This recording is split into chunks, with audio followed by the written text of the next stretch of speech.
जी हाँ दोस्तों, आज हम इतनी भीषण गर्मी का जो सामना कर रहे हैं, एक सवाल मन में आता है कि क्या इस बार बारिश होगी तो कितनी होगी।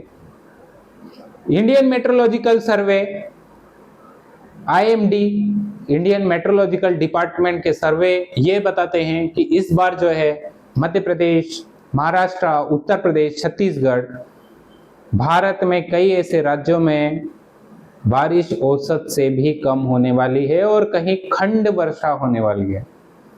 तो ये क्या कारण है? ये कारण हमें पता होना चाहिए मौसम विभाग से के साथ जानकारी सुनते हुए। तो दोस्तों, मैं आपका साथी राहुल यादव और मैं आज आपको बताने वाला हूं कि जिस तरीके से मौसम विभाग हमें जो जानकारी साझा कर रहे हैं उसके पीछे क्या कारण है। तो दोस्तों, आपने सुना होगा कि जो है दो चक्रवात होते हैं, एक अल नीनो और एक ला नीनो। अल नीनो क्या होता है, ला नीनो क्या होता है और इसके क्या प्रभाव हमारे भारत पर पड़ते हैं। तो दोस्तों, बने रहिए मेरे इस वीडियो में और अंत तक आपको मैं क्लियर करके बताऊंगा कि ये क्या कारण है। दोस्तों, अल नीनो और ला नीनो जो है स्पेनिश भाषा से लिए हुए शब्द हैं और ये जो है दिसंबर से अप्रैल मई तक जो है ये चक्रवात तय करते हैं कि इस साल अल नीनो का प्रभाव है या ला नीनो का। तो इसके साथ में आपने देखा होगा कि पृथ्वी हमारी घूमती है, पृथ्वी घूर्णन करती है।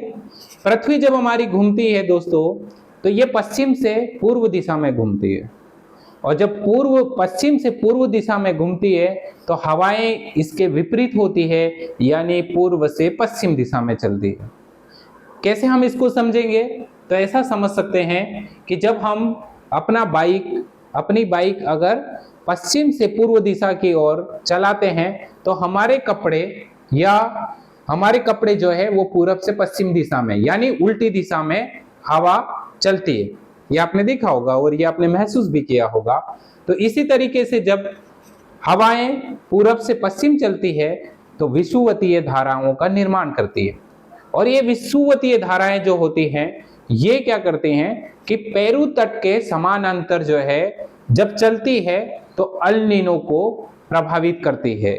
यानी कि जब अल नीनो प्रभावित होता है तो जो है वो पवन जो होती है, हवाएं जो होती है वो कमजोर हो जाती है और कमजोर होने की वजह से क्या होता है कि बारिश का असर जो है वो कम होता है। तो अल नीनो का जब प्रभाव होगा तब बारिश कम होगी, परंतु जब ला नीनो का प्रभाव होगा तो बारिश ज्यादा होगी। अल नीनो का प्रभाव जब होगा तो गर्मी ज्यादा होगी, ला नीनो का प्रभाव होगा तो गर्मी कम होगी। इसके पीछे और थोड़ा सा हम अगर गहराई में सोचेंगे तो आपने देखा होगा कि जब सूर्य की किरणें समंदर के अंदर प्रवेश करती है तो लगभग 200 मीटर तक उस किरणों का प्रभाव होता है और उतने समय तक, उतने 200 मीटर के लेवल तक जो है वो किरणें पानी को गर्म करती है। परंतु जब पानी ऊपर का गर्म होता है और हवाओं का प्रभाव होता है तो वो पानी जो है हवाओं के साथ बहते हुए किसी महाद्वीप के तट पर जाकर टकराता है।